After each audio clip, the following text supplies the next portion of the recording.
Morning. Ito po si Joseph ko. Okay.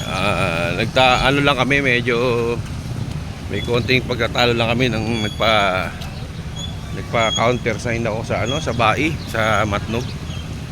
Ang sabi ng isang empleyado doon ng gabi,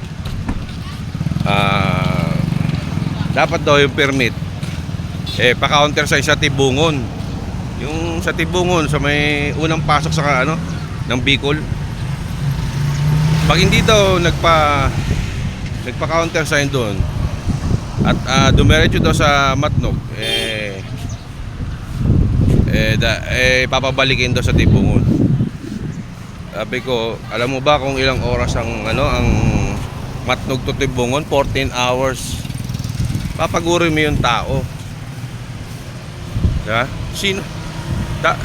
Pag kayo gumagawa kayo ng mga rules, dapat iniisip nyo yung kalagayan ng tao, kung malayo, magastos, kawawa. Kasi yung mga mamamayan na yan ang nagpapasahod sa atin, mga taga-gobyerno. Baka nakakalimutan nyo po, public servant po tayo, diba? Dapat hindi po tayo ganun. Ang mahalaga, may permit po ang mga hayop. Huwag nyo na akong pahirapan tao. Ang dami nang ang dami na nga nangyayari sa mga nagpapatupad ng ating gobyerno, mga mali. Tapos tayo higpitan natin yung mga nagbubuwis. Huwag ganun. Dapat lagi natin iniisip kung paano mapadali ang pagproseso. Matulungan natin ang mamamayan. Kasi yan ay pinangako natin sa tao bago tayo umupo, di ba? Dapat ganyan yung mga namumuno. Sa bagay, yung kausap ko naman lang yun, tao lang yun. Ito lang naman katwiran ko. Dapat bago kayo gumawa ng rules, titignan nyo yung pahirap na gagawin nyo sa taong mamamayan. 14 hours babalikin nyo porque nakalimutan magpa-counter sign.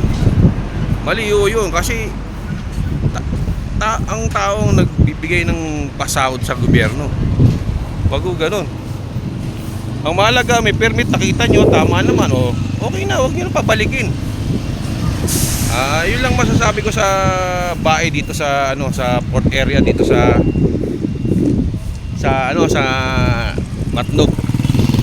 Okay, salamat po. Andito po ako ngayon sa Javier. Yeah. Thank you. Good morning.